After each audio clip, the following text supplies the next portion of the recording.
Middle class buyers కోసం best investment strategy ఏది? So middle class investors ఎంత డబ్బు ఉన్నా, తక్కువ ఉన్నా, ఎక్కువ ఉన్నా కూడా బెస్ట్ ఏరియాస్‌లో అంటే ముంబై హైవే కానీ, బెంగుళూరు హైవే కానీ, విజయవాడ హైవే కానీ ఈ మూడిటిని సెలెక్ట్ చేసుకోగలిగితే వాళ్ళకి బెస్ట్ స్ట్రాటజీ అని చెప్తాను. ఎందుకంటే తక్కువ టైంలో ఎక్కువ అప్రిషియేషన్ వస్తుంది. ఓకే. దాంతో పాటు వాళ్ళకి రిటర్న్స్ కూడా బాగా చూడగలరు. Okay. High speed railway corridors హ్మ్. ఎంత వరకు ఎకనామీని పెంచుతాయంటారు? హై స్పీడ్ రైల్వే కారిడార్స్ మన ఇండియా గ్రోత్‌ని చాలా వరకు పెంచుతున్నాయండి. దట్ టు హైదరాబాద్‌కి అయితే చాలా చాలా అడ్వాంటేజ్ ఉంటుంది. ఎందుకంటే హై స్పీడ్ రైల్వే కారిడార్స్ వస్తే టైం తగ్గుతుంది. టైం తగ్గితే జనాలు కమ్యూట్ పెరుగుతుంది.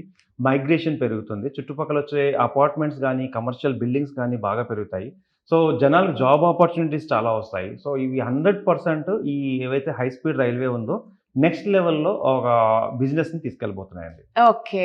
సో తక్కువ టైంలో ఇన్వెస్ట్ చేయాలనుకునే వారి కోసం మీరు ఏ ఏ ప్రాంతాలని సజెస్ట్ చేస్తారు? సో లెస్ టైమ్‌లో ఎవరైనా ఇన్వెస్ట్ చేయాలనుకుంటే ఓఆర్ఆర్ నుంచి ఆర్ఆర్ఆర్ మధ్యలో ఎవరైనా సెలెక్ట్ చేసుకోగలిగితే తక్కువ టైం అట్‌లీస్ట్ మినిమమ్ 5 ఇయర్స్‌లో బెస్ట్ రిటర్న్స్ చూడగలరు. Yeah! First one. Second one వచ్చేసి ఇప్పుడు ఏదైతే హై స్పీడ్ రైల్వే కారిడార్స్ వస్తున్నాయో ఆ కారిడార్స్ ఏరియాస్‌లో మీరు గనుక ఇన్వెస్ట్ చేసుకోగలిగితే నో డౌట్ రిటర్న్స్ చాలా తక్కువ టైంలో మంచిగా వస్తాయి. అండ్ థర్డ్ వన్ వచ్చేసి రీజనల్ రింగ్ రోడ్‌కి ఆనుకుని ఉన్న ఏరియాస్ గానీ, ఔటర్ రింగ్ రోడ్‌ని బయటకున్న 5-6 కిలోమీటర్స్‌లో ఉన్న ఏరియాస్‌లో గానీ ఎవరైనా ఇన్వెస్ట్‌మెంట్ చేసుకోగలిగితే తక్కువ టైంలో మంచి రిటర్న్స్ వస్తాయి. కానీ బడ్జెట్ కొంచెం ఎక్కువ అవుతుందండి. So gold, silver, copper, okay. Flat and villa. Okay. Which one is the best? So అన్నిటిలో కంటే ప్లాట్ 100% హైయెస్ట్ రిటర్న్స్ వచ్చేది ప్లాట్ అండి. అండ్ గోల్డ్, సిల్వర్ అనేది సేఫర్ అంటే తొందరగా మనం లిక్విడేషన్ చేసుకోవడానికి ఉపయోగపడుతుంది కాబట్టి అది కూడా ఉండాలి. అండ్ విల్లా వరకు చూసుకుంటే కంపేర్ చేసుకుంటే ఫ్లాట్ విల్లాస్‌లో అయితే ఫ్లాటే బెటర్ అని చెప్తాను నేను. ఓకే. సో బెస్ట్ 5 ప్లేసెస్‌ని సజెస్ట్ చేయండి సార్ ఇన్వెస్ట్ చేయడానికి. సో 2026లో ఇన్వెస్ట్ చేయాలంటే బెస్ట్ టాప్ 5 ప్లేసెస్ మీకు చెప్తాను.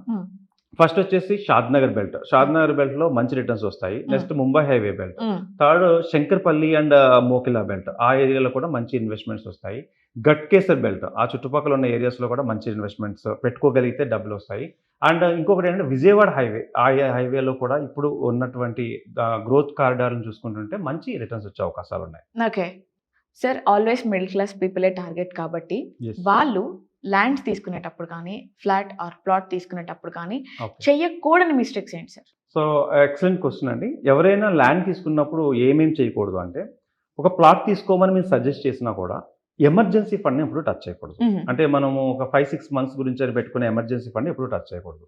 నెక్స్ట్ వచ్చేసి క్రెడిట్ కార్డ్ యూజ్ చేసి ఎక్కువ ఖర్చు పెట్టకూడదు ల్యాండ్స్ మీద. అంటే మొత్తం క్రెడిట్ కార్డ్ మీదే ఒక స్వైపింగ్ ఆఫ్ 10 లాక్స్, 15 లాక్స్ చేసి ఇలా కూడా చేయకూడదు. థర్డ్ వచ్చేసి చిన్న చిన్న బిజినెస్ వాళ్ళకి ఓడీస్ వస్తాయి. అంటే ఓకే. ఓవర్ డ్రాఫ్ట్ ఫెసిలిటీస్ వస్తాయి. సో ఆ ఓవర్ డ్రాఫ్ట్ ఫెసిలిటీ ఇంట్రెస్ట్‌కే ఉంటాయి. అవి అంతా తీసుకొచ్చి ల్యాండ్స్‌లో పెట్టేయకూడదు. సో ఇలాంటి ఈ ప్రయర్ మిస్టేక్స్ వల్ల ఏమవుతుంది అంటే గోల్డ్, సిల్వర్ ఏదైతే ఉందో దాన్ని అమ్మేసి ప్లాట్ తీసుకోకూడదు. Pledge okay. పెట్టి తీసుకోవచ్చు మళ్ళీ. ఓకే. సో మొత్తానికి అమ్మేసి ప్లాట్ తీసేసుకోవడం అనేది కరెక్ట్ కాదు. Last and final mutual funds long term investment ఎప్పుడో 15 ఇయర్స్, 20 ఇయర్స్ నుంచి పెట్టిన మ్యూచువల్ ఫండ్స్‌ని రిమూవ్ చేసేసి ప్లాట్ తీసుకోకూడదు. అంటే ఓకే. ఇవన్నీ కూడా ఫైనాన్షియల్ డిసిప్లిన్‌ని డిస్టర్బ్ చేస్తూ ఉంటాయి. ఓకే. సో ప్లాట్ తీసుకునేటప్పుడు ఇవన్నీ ఉపయోగపడతాయి. బట్ వాటిని మొత్తం క్లోజ్ చేసి తీసుకోవడం అనేది కరెక్ట్ సజెషన్ కాదు అంటాను. ఓకే.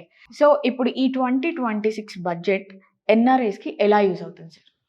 2026 బడ్జెట్‌లో ఎన్ఆర్ఐలకి సెల్లింగ్‌కి చాలా మంచి ఆపర్చునిటీ వచ్చింది. ఒకప్పుడు ఎన్ఆర్ఐలు సేల్ చేయాలి అంటే వాళ్ళకి ఎవరైతే కొనుక్కుంటున్నారో వాళ్ళు కంపల్సరీ టీడీఎస్ డిడక్ట్ చేసేటప్పుడు వాళ్ళకి ఇబ్బంది పడేవాళ్ళు. ఇప్పుడేంటంటే వాళ్ళ యొక్క పాన్ కార్డ్ మీదే టీడీఎస్ డిడక్ట్ చేయడానికి అవకాశం ఇచ్చారు కాబట్టి తొందరగా ట్రాన్సాక్షన్ జరుగుతాయి. తొందరగా ఏదైతే రిజిస్ట్రేషన్స్ ఉన్నాయో రిజిస్ట్రేషన్ జరుగుతాయి కాబట్టి ఎన్ఆర్ఐలకి చాలా హ్యాపీగా ఉంటారు ఇప్పుడు. ఎందుకంటే ఇలా అంటే అలా అమ్మేయచ్చు ఇప్పుడు.